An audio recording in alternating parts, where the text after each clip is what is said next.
Welcome, everyone, to Ladder Daily Digest. We honor creators, and today we have Holly Welker, who's a writer and editor. Thanks for coming on the show.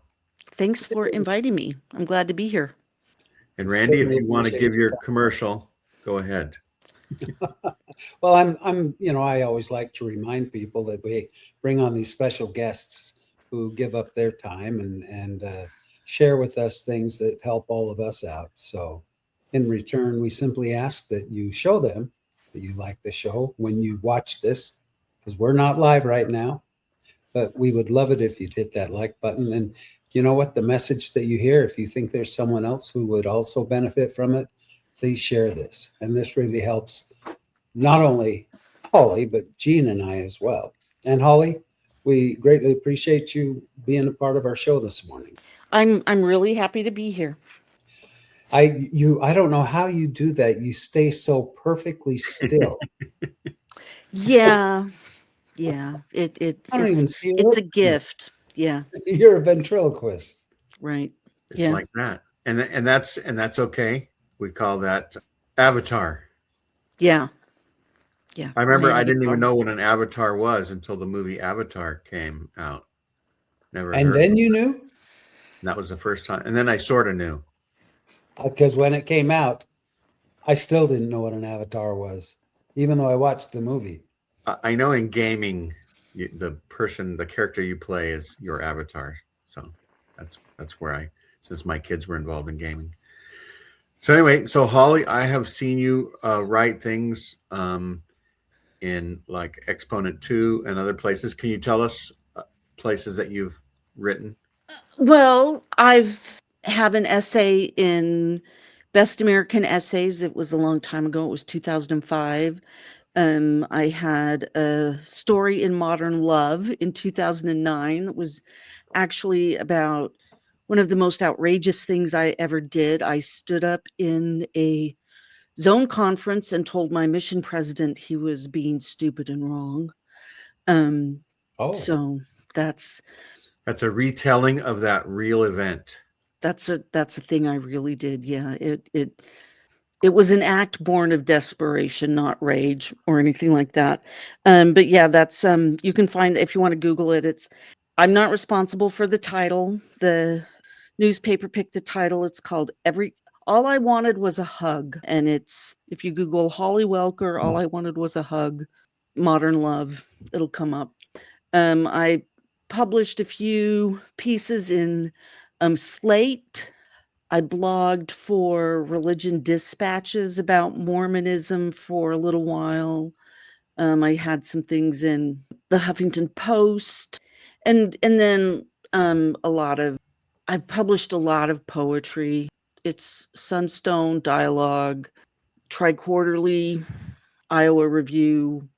But my only books, I've published 3 books. They're all works where I'm the named editor. I did a collection of essays on Mormon marriage. That's one of the ways I processed my mom's death. I kind of was trying to understand why my mom stayed with my dad, who is a good person but just weird. I don't know if he was on the spectrum or what. He was a difficult person. Did not have a cruel or vicious bone in his body, but that didn't mean he was always benign. And my parents' marriage was weird. And my mom died 6 months before my parents' 50th wedding anniversary. And so yeah, I started asking all my friends to write essays for me about their marriages, and that turned into Bearing Witness: 36 Mormon Women Talk Candidly About Love, Sex, and Marriage. Was published in 2016 by University of Illinois Press. They're one of the big presses that deal with Mormon studies, because of, Nauvoo and Carthage and all the Mormon history in Illinois. And that did well enough that they let me do a follow-up, which came out in 2022. It was Revising Eternity, 27 Latter-day Saint Men Reflect on Modern Relationships. So yeah, I feel like I've covered Mormon Gender and Marriage reasonably well. And then I also co-edited a collection of essays on the Book of Mormon musical. It's called, what's it called? Singing and Dancing to the Book of Mormon, critical essays on the Broadway musical or some such thing. So Huh. Did you include any of the performers writing? No, Viewers? it's all scholarship. It's people with academic degrees who want to say something academic about the musical. So my essay was on the misogyny and racism of the musical. I mean, I laughed really hard. I got to see it with the original cast in 2011. It was cathartic, it was important. But it's got some problematic content. So, you can, I mean, that's one of the things getting a PhD in literature taught me, is that you can still talk reasonably, intelligently, calmly about the problems in something you love. That's right.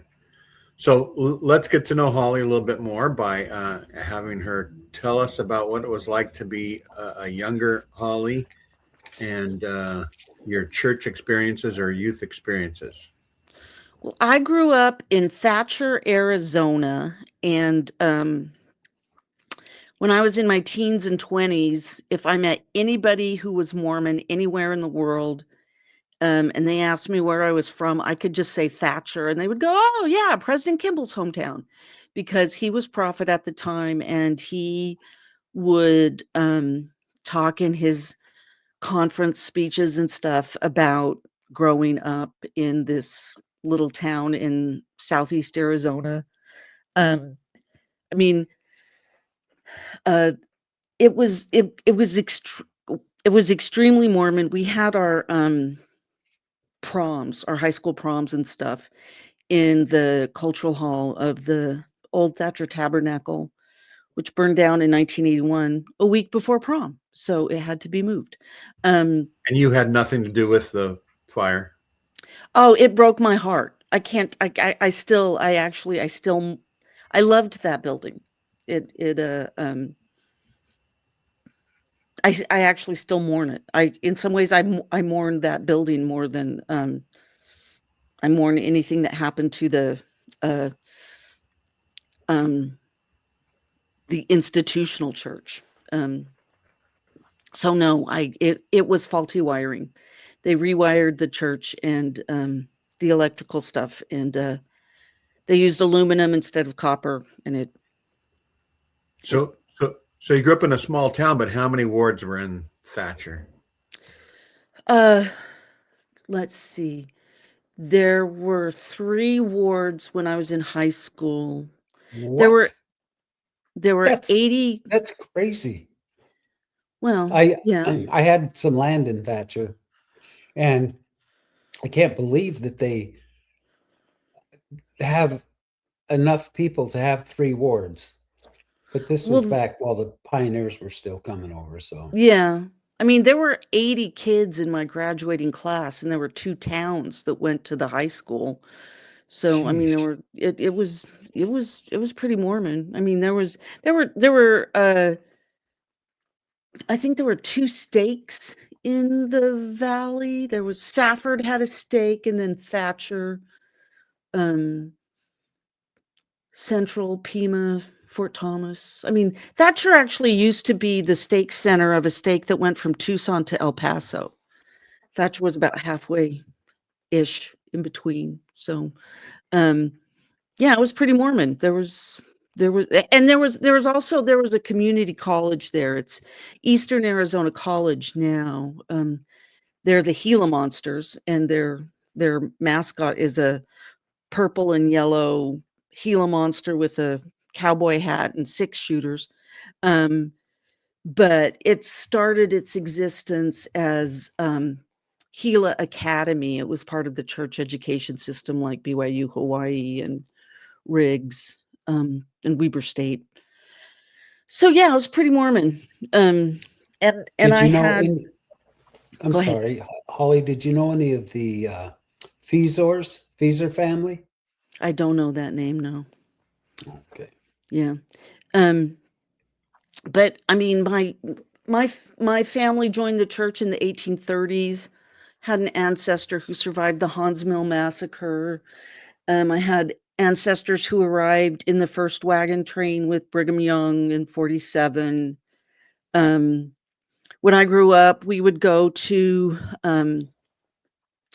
family reunions of all the descendants of all 7 wives of one of my great-great-grandfathers. Um, I grew up knowing about polygamy, about the Mountain Meadows Massacre.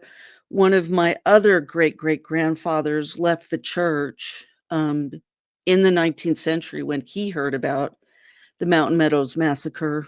Um, yeah, um, uh, yeah, I had a pretty Mormon upbringing, but there was always something about it that was honestly just a little bit weird to me. The first serious crack to my shelf was in junior Sunday school, because that's what it was at the time when I heard the story of Noah's Ark. And I was like, God killed everybody except, like, what? Like, God loves us and he killed like this does not make sense. That's right. Not Um, one good person out of all of those other people. yeah, yeah. Like I'm like, I don't are you sure he's all that nice and loves us and everything? This doesn't really work for me. But I was very dutiful and I mean, you'd think God would at least advise counseling for the people that weren't behaving yeah, correctly, yeah, right? or yeah, Give them a something like warning. just Before killing and everybody. Write them and up. and he killed all the babies and all the little Right. kids and they were Innocent. innocent. Yeah, like Yeah. why couldn't there have been a separate arc for all the children, you know? So And so you were part of anyway, the young women's program. Were you ever I the was House my president? I was president of my Maya Maid class.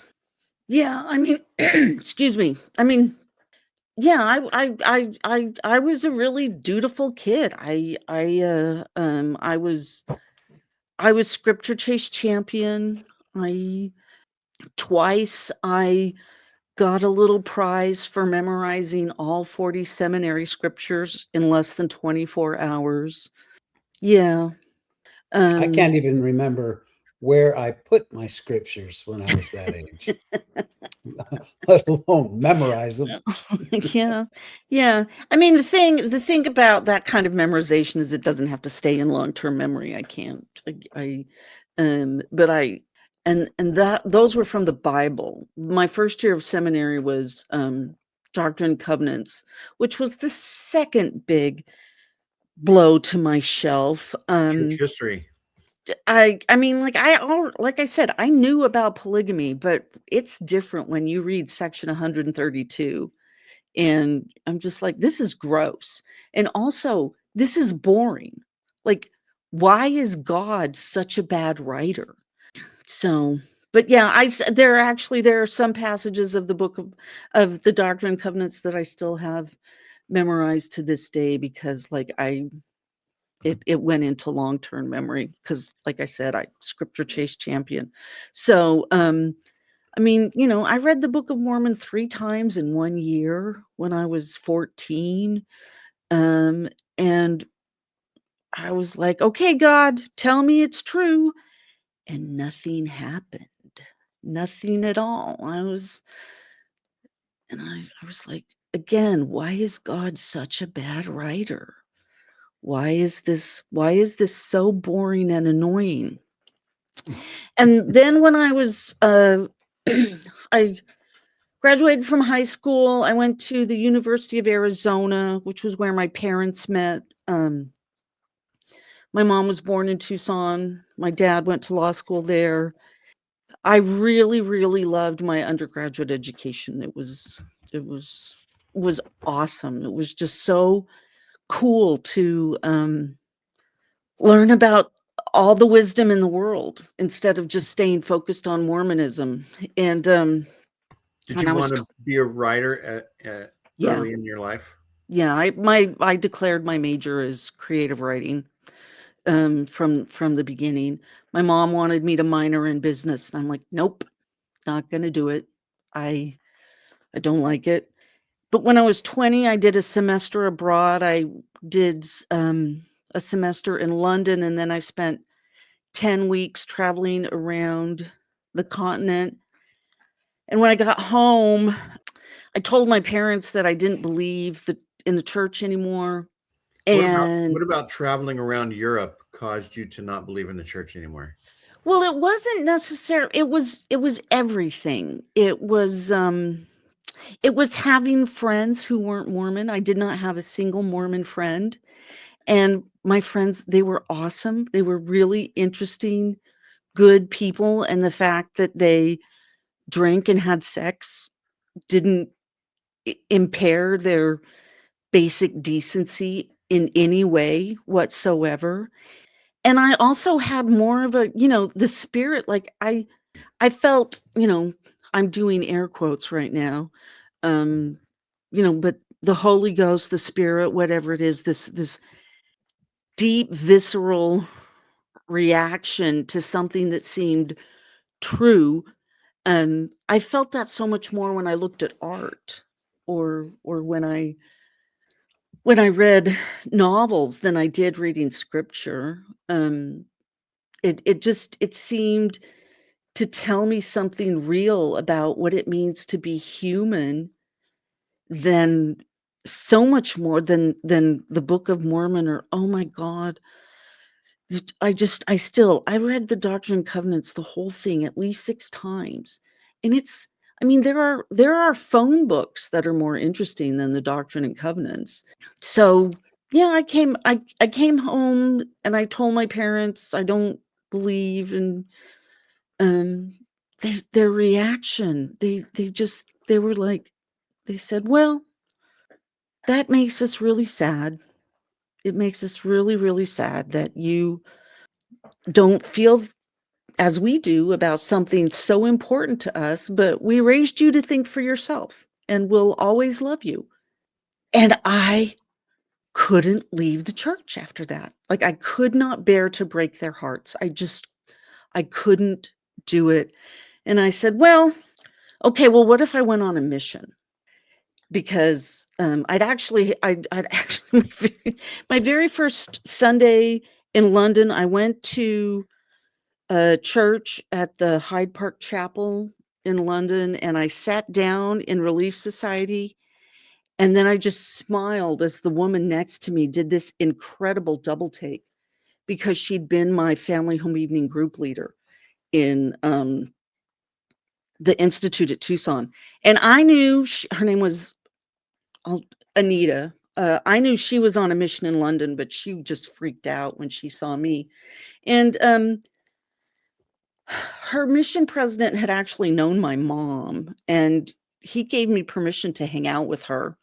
Um, and it was interesting. I was simultaneously horrified and intrigued by it. And, you know, and she's like, well, I asked her if it had helped her um resolve questions she'd had about the church's truthfulness and stuff. And she's like, yes, it did.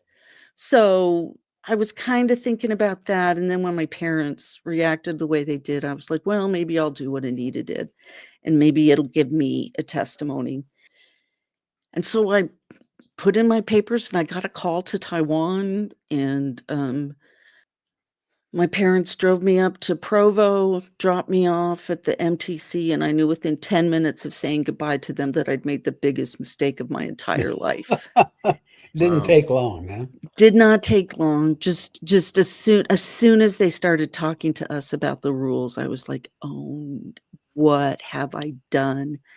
Um, And in a but way, Holly, you were expecting sort of, and were hoping that the mission would give you a testimony, just like some young gay elders were hoping that it would cure them of their Yeah. game. Yeah. I Time. hoped it would. Yes, I hoped my mission would cure me of doubt and skepticism. And it didn't. It just made it more acute. But if there was anything I did not need constitutionally, it was training in how to endure to the end. I was this tenacious, dedicated, dutiful person, and what I needed was training in the fine art of judicious giving up. And so I finished my mission. I got an honorable release. I was all 18 months, and I came home from my mission with a serious case of PTSD in 1986, before anybody knew that PTSD was a thing you could get from anything besides, combat or Car wrecks. yeah. So And back to the MTC just for a second. Now, Randy went to Spain, and mhm. so do they expect you to learn Mandarin in the same amount of time as they expected Randy to learn a Yep, what do they you do. call it? Romantic Yeah. language? Romance language. Yeah. Wow. Did you have to go through that? I think it's the first Sunday you're there. They call it Silent Sunday, where you're only supposed to speak the language that you came to learn. So there were so few speak your language, right? That was there were so Yeah, something like few that. Mandarin speakers that what they did, they put, let's see, it was Mandarin, Cantonese, Thai, and Korean were all in one branch. So we couldn't do that. Like our Sunday meetings, branch meetings were always conducted in English because um uh Diversity. yeah. So because there were 9 Mandarin speakers in. No, that's not right. That's just my group. Let's see, there were probably like 18. I don't know. There weren't that many. There were maybe 2 dozen. Right. But a lot of high schoolers, take Spanish as a class. And so Yeah. Randy could get Yeah. away with Yeah. knowing some Yeah. things. Yeah. Well, in Spanish, let's get real. It's really not that difficult of a language Yeah. to learn. Yeah. As opposed to the Asian languages that, Yeah. Yeah. I mean, I was a fluent speaker, but I couldn't read a newspaper. I could I could I I couldn't read my scriptures. The way we handled having people read scriptures in discussions is we would mark them in red pencil, and then we'd hand the Bible. Like we'd figure out certain things, but yeah, I couldn't. Right. You could have the Yeah. investigator read to you, but you Yeah. would have a hard time reading Yeah. to the investigator. Yeah. So Okay. it's just, um, and when I learned Chinese, nobody cared. Japanese was a much more valuable language in the 80s. If I had learned Chinese a decade later, I might have been able to put it to some professional use, but yeah, I didn't. So, and I had minored in French. I would have been really happy to have gone to a French speaking mission, but no, they had me learn Chinese. So, Yeah. and I didn't yeah, like it at first. Go ahead, Randy. it's one of those languages that, me having lived in Arizona when I left on my mission and when I got back, I could just keep speaking Spanish Right. all Yeah. the time. I Yeah. don't imagine that there were a lot of instances where you walked into a supermarket and the cashier was Mandarin and No, not very many. And even like, I it didn't take me very long to like even stop speaking Chinese to like waiters in Chinese restaurants. It's just kind of pretentious. So Right. yeah. Yeah. And so did you regret missing that time in college, or did you at least have some sort of world experience that was beneficial? Well, I like I said, I came home. I mean, my mission, as I sometimes like to say, I don't always win the whose mission sucked worse game that return missionaries like to play, but I usually place. Um, And you I and you did tease us in the beginning with the essay that you wrote about Right, about standing up to standing your up. mission president. Yeah. I mean, so I had 2 mission presidents. My first mission president was a lawyer from Twin Falls, Idaho. His name was Monty B. Carlson. He was a great guy. He let us, listen to music on P-Day. We could see 1 or 2 movies a month. He let me What? Yeah, yeah. We Oh could do my gosh, Yeah, yeah, yeah, that's nuts compared. yeah.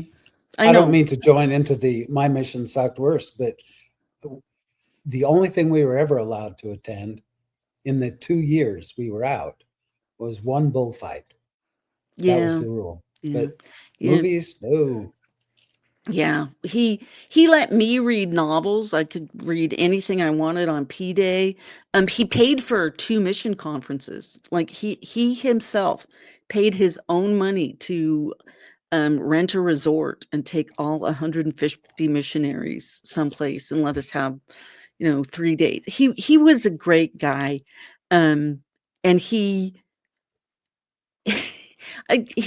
told me, um, he he's like he said, "Sister Welker, you're just so refreshing." She's like, you don't." She's like, "I you always tell me what you think, and what you think is just so surprising." But I had a lot of doubts, and I had a companion who hated my guts, um, which can be, and also I was weird. I mean, I didn't think of myself as weird. I thought of myself as pretty average. I mean, I was You didn't fit the obedient Mormon woman mold. No, I didn't, but I was a hick from Thatcher, Arizona. I didn't, think I was it's not like I grew up in LA or New York or was super sophisticated or anything like that. Um, What year and did you say you went on your mission, Holly? I served from June '85 to December '86. So, Gotcha. um, um, but yeah, I had this companion who hated me, and then I had this uber righteous junior companion, a senior companion who hated me, and this uber righteous and spiritually ambitious junior companion, and then I don't know, I was this was April of '86. I was sitting on a balcony in this little town called Zhongshan in the middle of the island, and I was making a tape. I was holding 2 aerograms from one of my friends in Tucson, and I was answering her aerograms, and I was working out my analogy of God as a bad basketball coach. I said I said, "Missionary, well, I thought it was stupid that we had to convert perfectly happy Buddhists to Mormonism. I'm like, why can't we just leave these people alone?" I'm like, I'm so tired of hearing people talk about how much they love the Chinese people, and so they want to make them all Mormon. Like, why can't we just leave them alone? They're perfectly fine as they are. And I said, and also, how long has this flippin' gospel been gone? It's like in a championship basketball game, it's like the coach puts in the third string for the first 3 quarters, and then in the 4th quarter, he puts in the first string and says, "Come on, you guys, let's win this game." And that's what the Lord's done to us. He's expects us to convert the world right before the and buzzard. And at that point, I dropped one of my friend's aerograms, and it fell onto my neighbor's kitchen roof, and I wanted it back. And long story short, my companion convinced me that the best thing to do would be to just climb over the balcony and walk over onto my neighbor's kitchen roof to get it. And as long as I was standing like right close to the balcony and hanging onto the balcony, there was a metal support bar under my feet that kept me where I was. But as soon as I stepped out onto the roof, it was just corrugated plastic and I fell right through it. And luckily, as Oh I no. did it, I was looking over my left shoulder at my companion. So I rotated in the air, which meant that when I fell on my butt in front of the kitchen sink and then fell back against the kitchen sink and broke a rib and got a concussion. But if I'd fallen the way I was looking, I would have fallen like on my knees and then hit the sink with my face. Um, Oh, but so I didn't. I yeah, it could what have is killed an me. aerogram? An aerogram. Oh wow. What you would And buy at the post office that already had yeah, postage on it, yeah. and It's you would write everywhere and then fold yeah, it into an yeah. envelope. It was Oh, an inexpensive way. It was the least expensive way to send mail, to send letters because international postage was expensive. So yeah. interesting. Okay. But yeah, anyway, so Like I a got postcard yeah, that you could but write 10 times and more on. and really flimsy. They're like really light paper. Um Yeah, made out of yeah, like scripture paper. yeah, That yeah, onion skin stuff. exactly. Yeah. Yeah, yeah. Um so funny the things that yeah, of course nobody knows what an aerogram is anymore. Um It's almost as light as email. yeah, almost. Yeah. Yeah, which explains why when I dropped it, why it went so far. But That anyway, just yeah, dawned on me. What you yeah, said. It's yeah, almost as light yeah. as email. No, it was a good joke. Uh, um, yeah. Anyway, yeah, I had a concussion, um, and that's another. Nobody knew at the time that the concussions can take a while to heal. Some of the symptoms of unhealed concussions are dizziness, uh, weeping, depression, insomnia, suicidality, um, all of which I had. I mean, I Nausea. spent nausea, yeah, vomiting, yeah, dif- difficulty focusing, like literally with your eyes, and then with your brain. I just was a mess. I was ill, but I didn't know that there was. I mean, they wouldn't find out that about concussions for quite some time. So, I mean, I cry like I would walk around doing missionary work, like handing out pamphlets and stuff with tears of despair streaming down my face. And I would walk up to people and I would be like, "Do you want a pamphlet from our church? It'll make you really happy." Well, I was weeping and people are like, "No, I'm good." it was, it was You just, too can weep. yeah, yeah. So, um, That would cause PTSD, I think, yeah, in a yeah. mission. Um, I had vertigo. Like there would be days where I would wake up and like vomit getting out of bed because the room wouldn't stop spinning. It was just it was and there was nobody had any frame of reference for what was happening to me. Nobody um I mean, finally, I went to see. Uh, I went to see doctors in Taipei. I was in the mission in the southern half of the island, and I went to see doctors in Taipei, the big city in the north. Taipei actually means North Taiwan, and they did all. Oh my God, they did all these tests for like maybe I had an intestinal tumor or something, but eventually they were like, "Yeah, no, you're really healthy. Everything's working just fine." I'm like, like, "What else is going on?" And I'm like, "Well, I'm really unhappy." And they start asking me, and they're like, "Oh, well, you're depressed. You're clinically depressed." And I'm like, "Well, what do I do about that?" And they're like, "You need to go see a psychiatrist." And I mean, this is before Prozac was on the market. And I'm like, "A psychiatrist?" And they're like, "Yeah, that's who treats depression." I'm like, "Well, I'm not going to a psychiatrist. I'm not crazy." And I Right. told my And in the mission. 60s and 70s and 80s, Yeah, people with yeah. mental health issues was a It was pariah, right? horrible. Yeah, yeah. Yeah. But in anyway, at that point, the first mission president went home, and my second mission president just did not like me at first. His name was uh what was his name? Gary S. Williams. He was head of BYU's Chinese department before he was called to be a mission president, and he was not. He was ambivalent about being there, um, and at Did first, like, go ahead. had he served a mission Yeah, previously he was one there? of the first. He was one Opened of up the first Taiwan. 8 missionaries in Taiwan. Yeah, Gotcha. yeah. Yeah.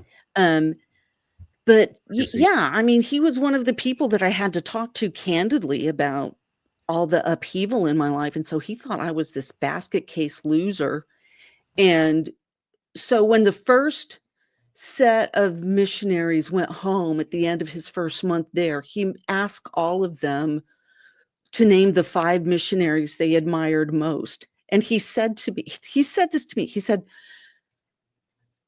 "Your name came up more than once." And he said, "Frankly, I find it remarkable that with as many problems as you have, other people speak highly of you." And I was just kind of like, "Thanks." And he's like, well, I guess what I'm saying is that it's impressive that you work so hard despite your problems, and that your other mis- your fellow missionaries can see that." And I'm like, "Well, you know, yeah, like, but if eventually he we became friends. He told me once that, well, he told me after I stood up in zone conference and told him he was being stupid and wrong. He said, "Don't worry, you're still my favorite." But, it So wasn't yeah, really, what's I the don't know. aftermath of saying that in a zone conference? It was horrible. It was horrible. He was talking about you know, so when my first mission president went home, we worked really, really hard his last month we were trying to get 100 baptisms for the month. And so we saved a bunch of people from May, people who normally would have gotten baptized in May. We saved them for June. And then some people who would have gotten baptized in July, we hurried up and baptized them in June. And we all worked really hard. Like, people worked 70-hour weeks. Because And so people who don't go on missions don't know that it's all about numbers. it's all about numbers. Yeah. Yeah. So we baptized 91 people in a month. And then afterwards, everybody Oh, was just so exhausted, that, like, we wow. baptized like 30 in a month. Um, and so, I mean, President Williams, that's when, like, he told me stuff that he said, I was talking to him about how, frustrated I was with having to follow the rules of 19-year-old boys. And he's like, "Well, listen," he's like, "you think you have it bad." He said, "Yeah, if something," and I was in his ward is the other thing. Like, it was my job to translate for his wife in Relief Society. So I saw him a lot. But he said, "If you mess up, yeah, some dumb 19-year-old kid's gonna yell at you." He said, "But if I mess up, I get a phone call from the quorum of the 12." And I'm like, "Oh, yeah, that would suck." Um, so, anyway, our numbers were down. We weren't working as many hours. We had this zone conference about the proper way to determine our hours per week. And one of the ways we managed to get the 63 and a half hours a week we were required to work was by counting travel time to discussions. And he said, okay, well, you know, I don't, he's like, I'm not sure that's really, I don't think that really counts. He's like, I think the only thing that counts as work is work. And there was some back and forth between him and some elders. And I mean, I had about 3 weeks left in my mission, and I was just holding on by my fingernails, trying to survive. And there's all this stuff about how do we do accounting? Which was the thing that bugged me my whole mission, that it wasn't really about connecting with people. It was Yeah, about why don't numbers. we just love all these people and just Yes. Yeah. shine the light of the Yeah. gospel Yeah. out? And anyway, he at one point he's like, he drew himself up and he's like, the only thing that counts as work is work. And somebody said, well, will we still have to get 63 and a half hours every week? And he's like, absolutely. And I stood up and I said, President Williams, why are you doing this? This is stupid. This is wrong. And he looked at me and his face he was just enraged. And he said, you're right, Sister Welker. We're going to end this zone conference right now. And I mean, everybody's just staring at me, like the whole zone. They're just like slack jawed in astonishment. And I'm like, oh my God, I just told my mission president he was being stupid and wrong. And I started to leave. And he said, Sister Welker, sit down. And his wife grabbed me and pulled me onto the pew next to her. And I just started crying. And I was just like, I'm not going to get, it was my last zone conference. And it was always a thing that everybody's last zone conference, you bore your testimony and said goodbye. And I was like, I'm not going to get to do that. And blah, blah, blah. And as soon as Sister Williams folded her arms to say the closing prayer, I just went and locked myself in the kitchen. And then I could hear, somebody came and knocked on the door. And it was my zone leader, who was Japanese, Elder Kitamura, he was always so baffled by me. And I heard him say, Sister Welker, are you in there? And if it'd been just an American elder, I would have just said, go to hell. But it was Elder Kitamura. So I opened it and he's like, your companion's looking for you. And I just was so defeated. I ended up, I had to, I mean, I had a crush on one of the APs. His name was Elder Corelli. He was 6'8", and he had red hair Wow. and freckles. And so, I mean, there were the Chinese kid, they were terrified of him. They found red hair and freckles weird, and Chinese people are often shorter. So he just was kind of monstrous. I liked him. I had a huge crush on him. Anyway, I don't know. We had, I sat next to him and my companion loved to play the piano, and she just went and sat. She just went and played the piano in the chapel, and I just sat and listened to her. And Elder Corelli came in and sat next to me, and we had this talk, and he was like, I said, President Williams pretty mad at me, isn't he? And he said, I think you hurt his feelings. And I said, I don't suppose you'd let me hug you. And he said, I can't, Sister Welker. And I said, can I hold on to your shirt sleeve yet then? And he said, yes. So that's what I did. That's what I tried to, that was the form of human contact I tried to find comfort in, was holding on to a shirt sleeve. And then I had to go and apologize to the mission president. And I mean, the thing that I realized later, he said, you're right, Sister Welker. That's what he said to me. You're right. And when I'm like, I'm so sorry. I'm like, I know I shouldn't have done that. I shouldn't have challenged you. And he's like, well, you should have just ignored me. He said, you should have just done what you wanted. When all those dumb elders, he's like, the rules for them don't apply to you. And I was like, well, how am I supposed to know that? Like, Yeah, I mean, how does that work?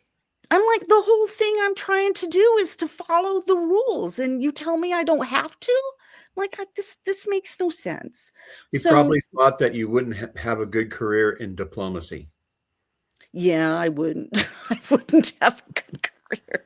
No, that's never been. So, anyway, I just went home. I honestly like nobody got it. Nobody, like, my mission was just incomprehensible to everyone, both in and out of the church. There was just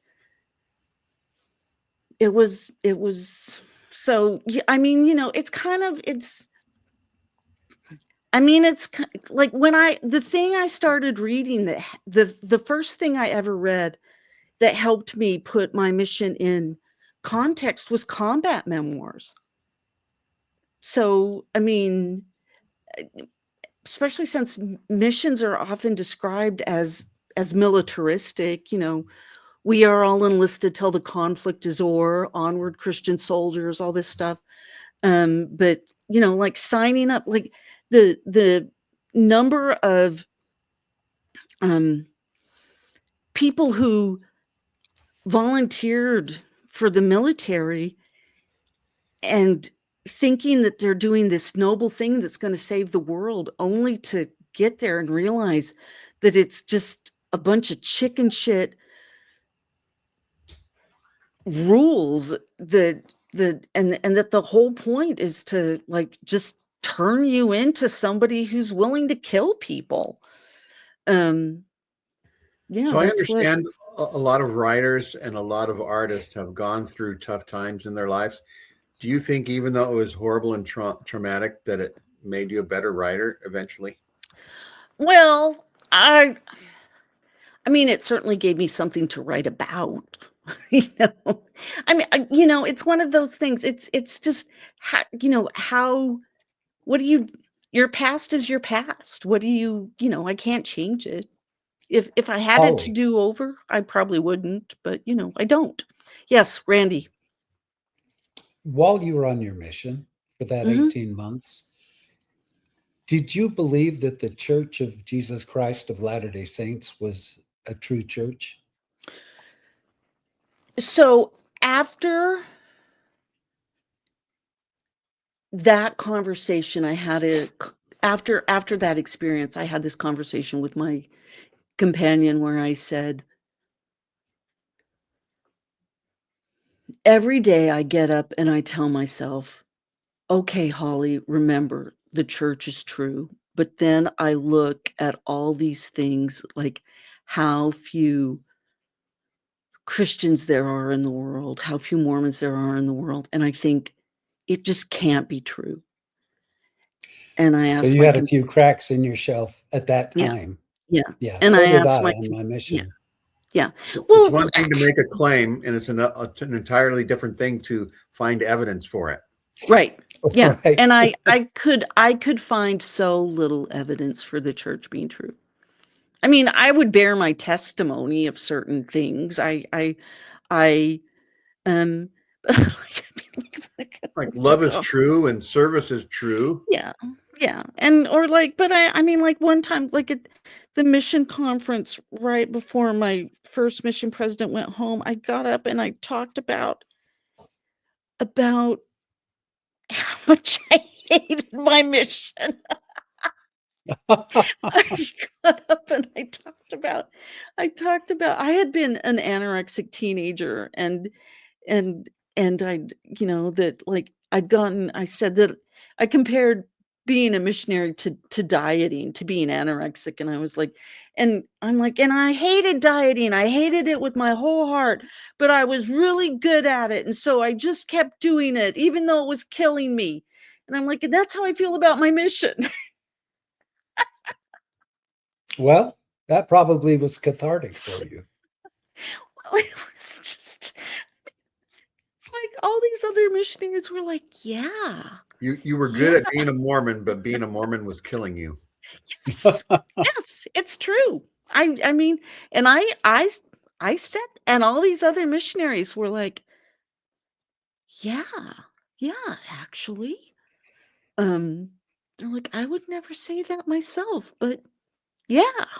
So, you know, I'm a terrible liar. I don't do it very often. I mean, I don't know what I have yet to find out what kind of neurodivergence I have.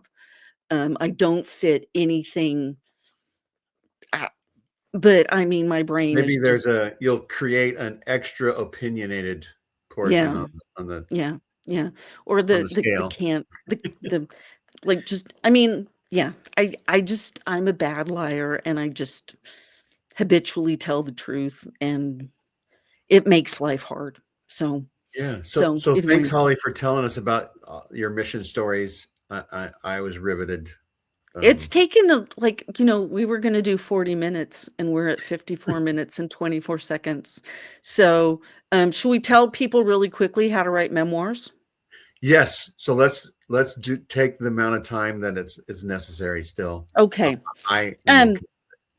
awesome. Well, I really And appreciate it's maybe go ahead. start with explaining what is a memoir, because I know that seems pretty basic, but I know there's a lot of people out there that are like, what exactly is a memoir?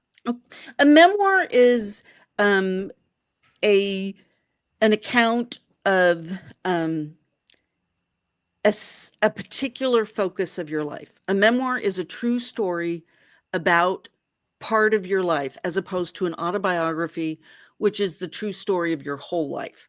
Um, So it could be there's episodic or a string of episodes together. yeah, or or it could be kind of like an autobiography, but with a particular slant, like you're emphasizing certain things, like um So, but the biggest thing about memoir, it's supposed to be true. It's supposed to be based in fact. Um, a good first draft of a memoir can be a journal. And I, when I was a teenager, President Kimball gave a talk about um, telling young people that they needed to keep a journal. Get a notebook, my young friends, a journal that will last through all the ages, and write in it your deepest thoughts, your comings and goings, and perhaps the angels will quote from it for eternity. And so I grew up writing for an audience of angels, um, which is kind of cool.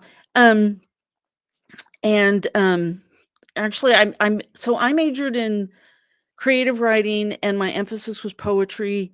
And one reason I switched to nonfiction, which is what I have an MFA and a PhD in nonfiction from the University of Iowa.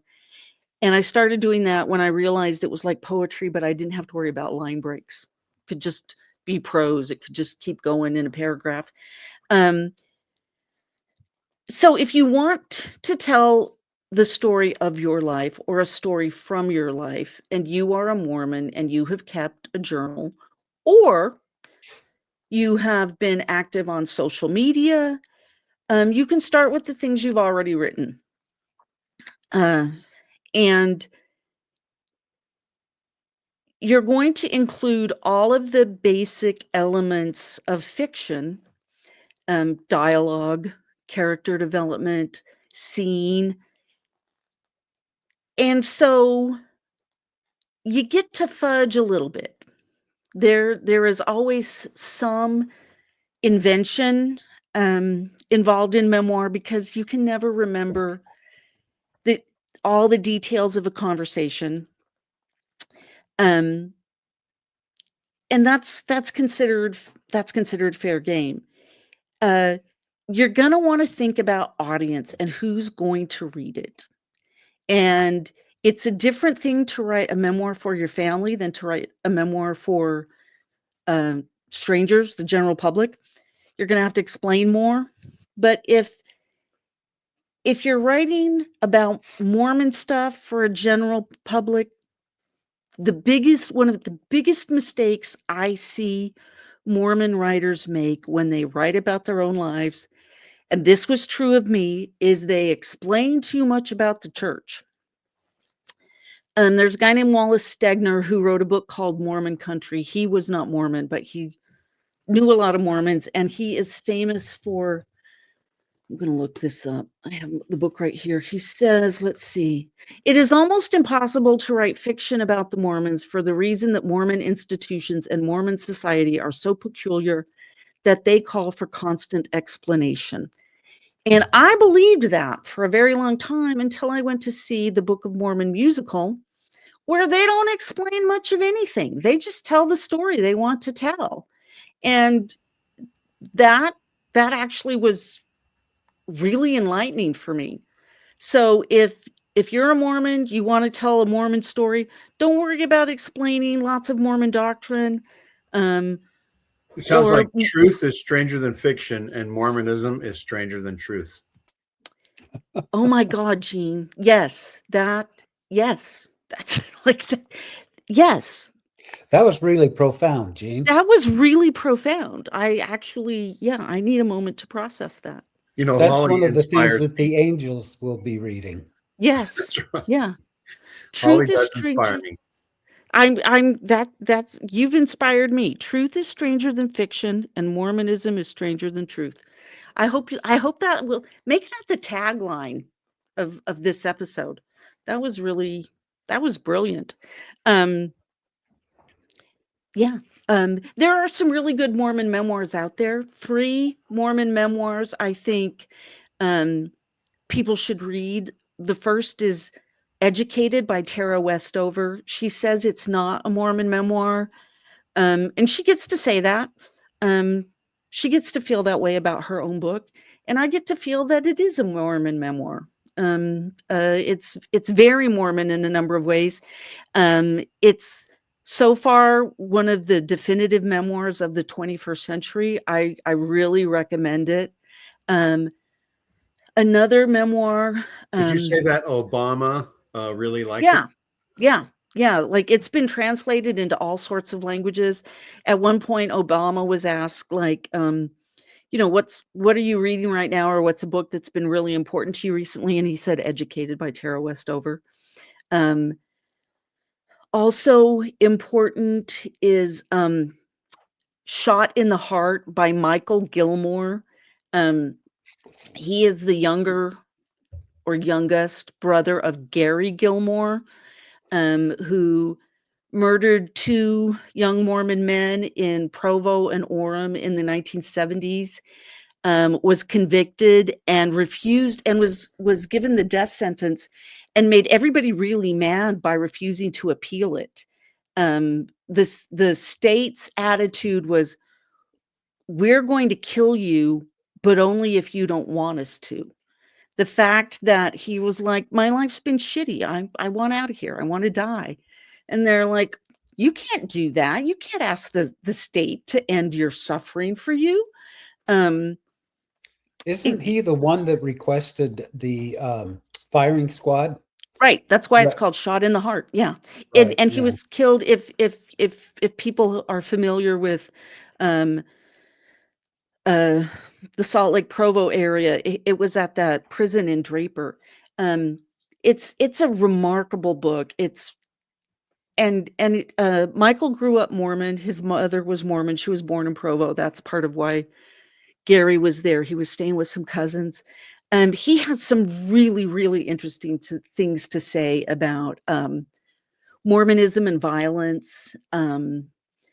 One of he has this devastating thing he says about his cousins. He says they were prissy and mean in the way that only well-bred Mormon children can be.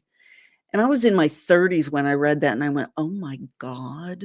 Yes, I was that's me. I was prissy and mean in the way only well-bred Mormon children can be."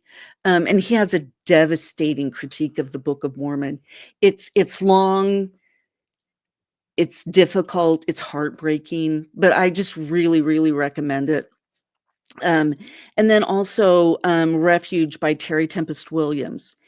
And which is about the church, about some there was a flood in the 80s. It's been a while since I've read it. Um, and also about the women in her family all dying of reproductive cancer because of fallout from nuclear testing in the 50s. And one thing I would say about each of these books is that they're this really interesting blend of very common experiences. Um, Tara Westover, for instance, her book is about the very common experience of discovering that the world is not the way you were taught it was as a child. And it's also about this very rare experience of being raised by people so paranoid and weird that they don't get you a birth certificate. And in fact, don't even bother to write down when you were born so that you're not even sure what your birthday is. Oh my Um, gosh. yeah. No, it's a really it's a really interesting, remarkable book. And Michael Gilmore, his book is about this very common experience of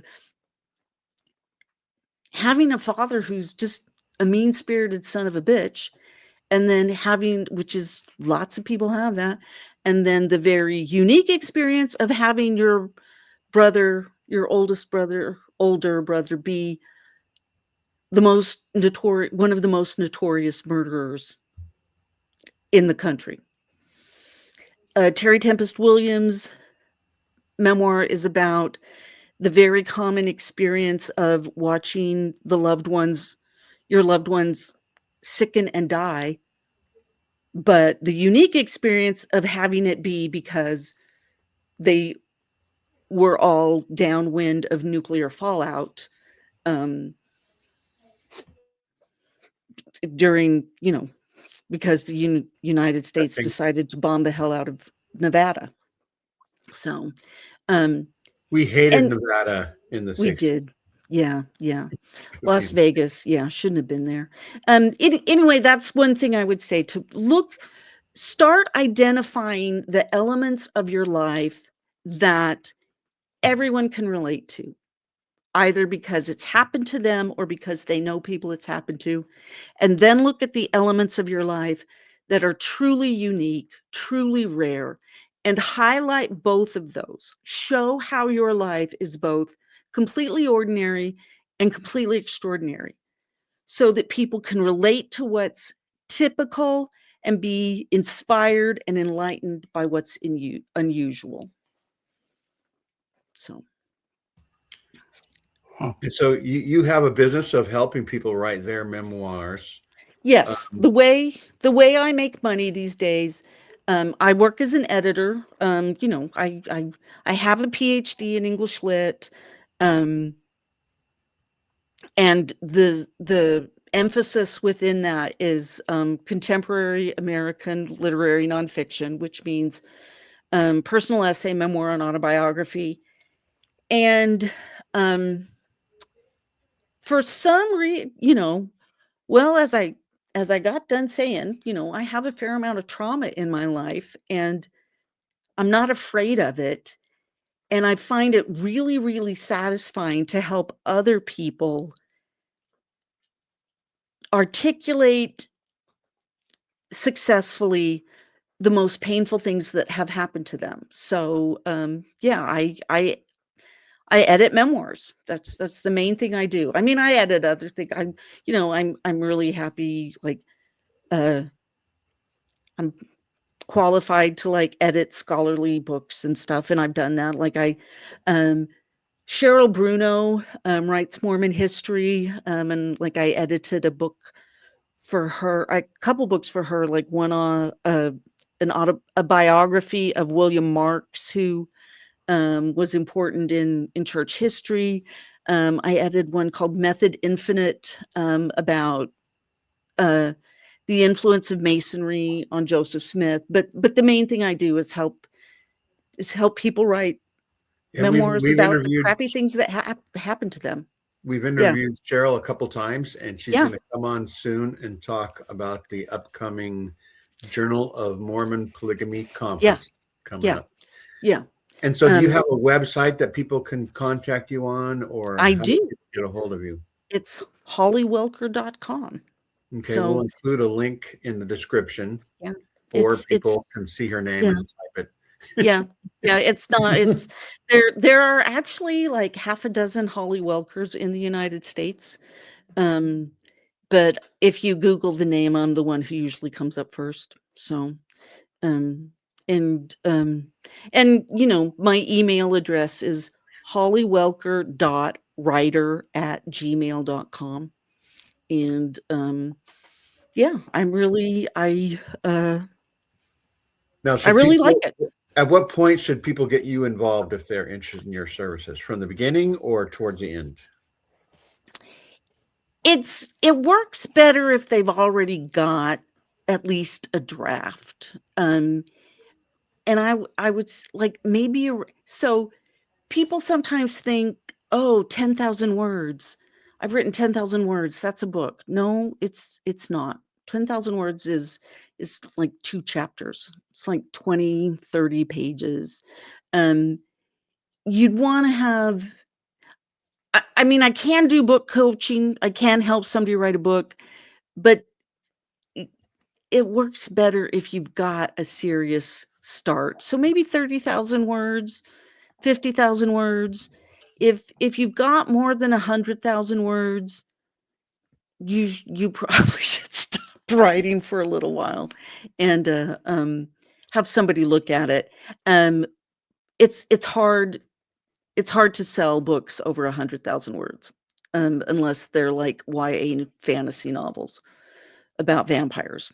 People will read really long YA fantasy novels Yeah, about vampires, but just so our audience has a grasp of that, the Book of Mormon has about 280,000 words. yeah, and most of them are unnecessary. All the "and it came to passes, and therefore verily I say unto you." Yeah. So you don't recommend that in people's memoirs. I so I actually recommend that I think people should feel entitled to use anything that was part of their upbringing. And so if you want to call one of your chapters the parable of the foolish virgin, go for it. If you want to title one of your chapters Lamentations, um if you want to talk, so one thing I like to do, like I like to bear my testimony. I like to use Mormon rhetoric for my own purposes. Um, I I like to talk about feeling the Spirit or the Holy Ghost, um, even though that's not probably what it really is, because that's my vocabulary. I own it. It was forced upon me, and now it's mine, and I get to use whatever I want. So if you want to use a lot of "and verily I say unto you," you should you should try that a few times. It might be useful. Don't overdo it. Joseph Smith overdid it. For What if my we want to engrave memoir, them on plates? I think that's probably going to be really, really expensive, and you won't have more than one copy. So, that's right. But if you bury them and have an angel guard them, yeah, 500 Yeah. years from now, yeah, people will enjoy it. yeah, yeah. I'm going to have a chapter in my book called Revelations, but it's going to be about how much pleasure I'm taking in my current life of That sounds awesome. Yeah, yeah, exposing people to the real truth about things. yeah. Say, Yeah, you could call it, I've got a secret.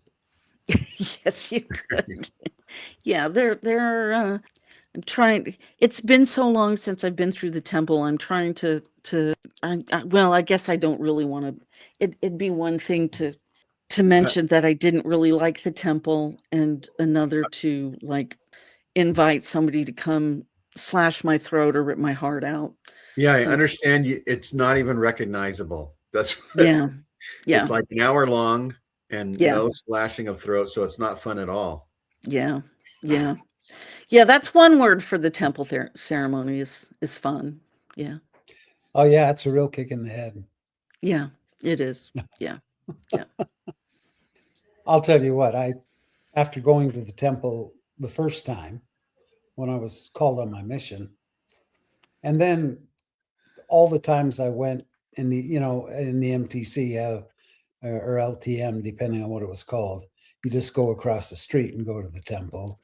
And by the time I was married, that was about it for the temple for me. I hated Yeah. going to the Yeah. temple. Yeah. Me Everyone too. talks about the glorious peace and understanding they feel as they sit in the celestial room. I would sit in the celestial room just to rest from that dumb thing I Yeah. just went through. Yeah. Yeah. It was very, yeah, it was terrible. Yeah, When I it really become was. prophet, I'm going to allow a concession stand so you can have popcorn and soda And coffee, and please. coffee to keep you awake. Yeah. So, Well, or the other nice thing was just that it was a chance to take a nap since, yeah, very peaceful, yeah, yeah. except for standing Um, up 40 times. right. Yeah, Yeah. right. The thing I liked best about I didn't go. I don't know. I think I probably went about a dozen times. I didn't but the first time I went, so my grandfather, my maternal grandfather was this cowboy. He was born in St. David, Arizona, which is just up the road from Tombstone, the famous place of the OK Corral. And he was born before Arizona became a state. His name was Orville Kelvin Post, OK Post, but he went by Bum. His name was Bum Post, and he had a roping arena in his yard. He was this cowboy. His mission companion was Lowell Benyon. He went to Germany on his mission. Did he have Um, anything to do with the OK Corral? no, he's 100 years after. OK Corral was the 19th century, and my grandfather was born in 1900 something. No, it was just kind of a coincidence that his initials Gotcha. were OK. Um, uh, but anyway, the reason I'm telling this story, um, he he went to the temple. My grandparents came with us, and so my grandfather is there in the temple in a Western shirt with snaps, with pens in the pocket in the celestial room. And then we leave the temple and we went across the street to Mata's, a Mexican restaurant, and I'm there with my family and my grandparents and all my friends. And my grandfather orders iced tea Wait, because Holly, yeah, you have just struck gold. I grew up in Mesa, yeah, and every time we would go on some kind of a yeah. activity, we'd always end up at Mata's afterwards. Combination plate number 4 will live forever in my heart and in my tummy. Yep. Yep. Mod is there. They had actually one of the casualties of COVID that I really mourn was Modest. They had Yeah. um a location in Mesa Riverview, and it died. It died during COVID. Oh, it's not there anymore? It's not there anymore. It's very, See, I was very sad to sad. see the Main Street location go, but Yeah. at least I had the Riverview, Yeah. and they Yeah. had kind of a fast foodie type Yeah. one on, I think, Val Vista or something. But It's I yeah, think Motto's was an Higley. institution. But the one on last time I was there, the one on Higley was still there, but yeah, it was very Oh, gotcha. it was Higley, tragic. that's right. Yeah. So, Yeah. anyway, yeah. Yeah. So, yeah. It So anyhow, Latter Daily Digest is about honoring creators, and if anybody out there is working on their memoir or and novel. I or do work novel, on novels. any type of Um, writing, yeah, and has Holly help them, we want you to come on our show at some point if we're still around, that would be awesome. Yeah, and that I would be would fun. I actually yeah, people who don't know I'm Mormon have hired me to work on their Mormon story. So, that's been kind of interesting. Um, but yes, I really, really enjoy it. There you go. Great. Well, This thanks, this Holly, for was coming on the show. it was a pleasure. Thank you for letting me talk so long. I really I really yeah, I really enjoyed it. I'm surprised I had so much to say. I guess it's been a really long time before I bore. It's been a really long time since I've borne my testimony of memoir and autobiography. So, thank you for giving me the opportunity. And I say these things in the name of all that is valuable and good in this world. So, You had a lot to say because Gene and I are so damn cool and fun to talk to. yes, We you bring are. it out in people. Yeah. No, you ask good questions. You ask really good questions. And Jean, I am gonna write down. I'm gonna go post it on social media. Truth is stranger than fiction, and Mormonism is stranger than the truth. That There you that go. that was brilliant. Yeah. Because we know, despite what other people say, that Mormonism is not the truth. But anyway, Yeah. And he got that, by the way, when he unwrapped a piece of bubble gum. And it was a that fortune was cookie. or a fortune Yeah. cookie. Yeah. Yeah. Well, wherever it came from, it was inspired. So yeah. That's right. Maybe it was ultimately the Holy Ghost, right? It So was. So yeah. thanks everybody for watching. Like, share, and subscribe. This will probably be the first episode of 2026.